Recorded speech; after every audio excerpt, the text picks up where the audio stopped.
ئەم بەیعەتە گەورەترین و گرنگترین بەیعەت بوو مشریکانی هێنایە لەرزە، چونکە هەموو سەرانی ئەوانیش کەوتنە بڵاوکردنەوەی جاسوسانی خۆیان تا بزانن ئەهلی بەیعەتەکە چێن. کاتی بەیعەتەکەشیان دابوو شەو بوو.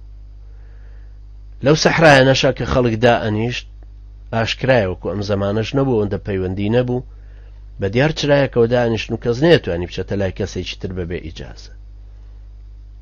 قوڕەیش هەستیان بەوە کرد کە ئەمە هێز و پێزێکی چەندێتی و چۆنێتی داوەتە پێغەمبەر صلی الله عليه وسلم و دینە نوێەکەی. ئەمە سەرەتای پێکەوەنانی هێز و دەسەڵاتە کە ئەبێ قوڕەیش هەر لە ئێستاوە حسابی بۆ بکە، بە تایبەتی ئەگەر بێت و پێغەمبەریش صلی الله عليه وسلم کۆچکا بۆ لایە. ئالەم کاتەدا کە قوڕەیش پلانی بەرەنگاری سەختتری بۆ ئەم هێزە بە گەشە و نەشونمایەدا دەڕێژت، پێغەمبەر صلی الله عليه وسلم ڕێی بە کۆمەڵێک لە مسلمانەکاندا کە کۆچکەن بۆ مەدینە.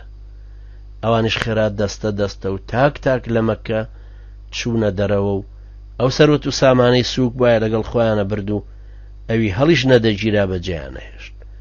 قوڕەیش کە پێی زانین هەرچی هێز و پلانی هەبوو خستیە کار تا نەهێڵێ ئەم کۆچکردنە بکرێ، بەڵام هەر ئەوەندەی توانی کە ڕێ لە مستەزعەف و بێدەسەڵات و بێکەسەکان بکرێ.